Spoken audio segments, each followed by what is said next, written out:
31 December রাত আকাশের উজ্জ্বল বর্ণচ্ছটা যখন উদযাপনের ভাষা হয়ে ওঠে, ঠিক তখনই মাটির পৃথিবীতে অনেক প্রাণীর জন্য তা হয়ে দাঁড়ায় শেষ রাতের আর্তনাদ। আমরা যাকে উৎসব বলছি সেটি যদি পরিবেশের জন্য মরণ ফাঁদ হয়ে দাঁড়ায়, তবে সেই আনন্দের সার্থকতা নিয়ে প্রশ্ন তোলা জরুরি। নতুন বছরকে বরণ করার এই পশ্চিমা সংস্কৃতি এখন বাংলাদেশেও শেকড় গেড়েছে, কিন্তু এর নেপথ্যে লুকিয়ে থাকা ধ্বংসলীলা আমাদের উদাসীনতার এক চরম বহিঃপ্রকাশ। প্রতি বছর 31st নাইটে ঢাকা সহ দেশের বড় শহরগুলোতে আতশবাজি ও ফানুস ওড়ানোর যে মহোৎসব চলে, তা প্রকৃতি ও জনস্বাস্থ্যের জন্য এক ভয়াবহ বিপর্যয়। পুলিশি নিষেধাজ্ঞা সত্ত্বেও রাত 12টা বাজার সঙ্গে সঙ্গে শুরু হয় বিকট শব্দের বিস্ফোরণ। এই উচ্চ শব্দ কেবল বিরক্তির কারণ নয়, বরং অসুস্থ ব্যক্তি, শিশু এবং প্রবীণদের জন্য এটি প্রাণঘাতী হতে পারে। বিশ্ব স্বাস্থ্য সংস্থার মতে একটি শোবার ঘরে শব্দের মাত্রা 25 থেকে 40 ডেসিবেল থাকা উচিত, অথচ উৎসবের রাতে এটি 85 ডেসিবেল ছাড়িয়ে যায়। এর ফলে হৃদরোগ, উচ্চ রক্তচাপ এবং শ্রবণ শক্তি হ্রাসের মতো গুরুতর শারীরিক সমস্যা দেখা দেয়।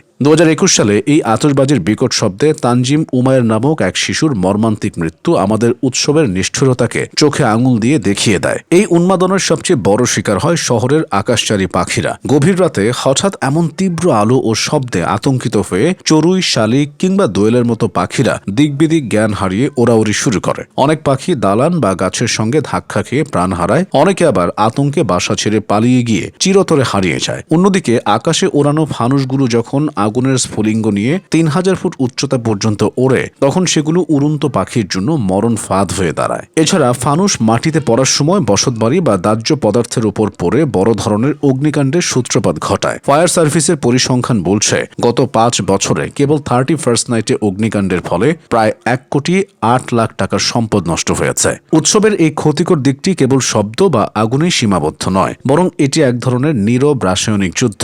আতশবাজিতে পটাশিয়াম নাইট্রেট, সালফার এবং অ্যালুমিনিয়ামের মতো ক্ষতিকর উপাদান থাকে। গবেষণায় দেখা গেছে, নববর্ষের রাতে বাতাসে ক্ষতিকর কণার পরিমাণ স্বাভাবিকের চেয়ে প্রায় 89% বৃদ্ধি পায়। জাহাঙ্গীরনগর বিশ্ববিদ্যালয়ের জনস্বাস্থ্য বিশেষজ্ঞদের মতে, এসব আতশবাজি থেকে নির্গত PM2.5 এবং PM10 কণা মানুষের চুলের চেয়েও কয়েক গুণ ক্ষুদ্র, যা সহজেই ফুসফুস ও রক্তে মিশে ক্যান্সার বা অ্যাজমার মতো রোগ সৃষ্টি করতে পারে। একটি রাতের সাময়িক আনন্দ যদি শত শত পাখির কোটি টাকার সম্পদহানি আর মানুষের স্বাস্থ্যের স্থায়ী ক্ষতির কারণ হয়, তবে সেই সংস্কৃতি আমাদের পরিহার করা প্রয়োজন। উৎসব হোক নির্মল এবং নিরাপদ। ফানুস আর আতশবাজির বদলে চেতনার আলো দিয়ে নতুন বছরকে স্বাগত জানানোই হোক আমাদের অঙ্গীকার। সামাজিকভাবে সচেতন না হলে এই বিষাদময় উৎসবের পুনরাবৃত্তি ঠেকানো সম্ভব নয়।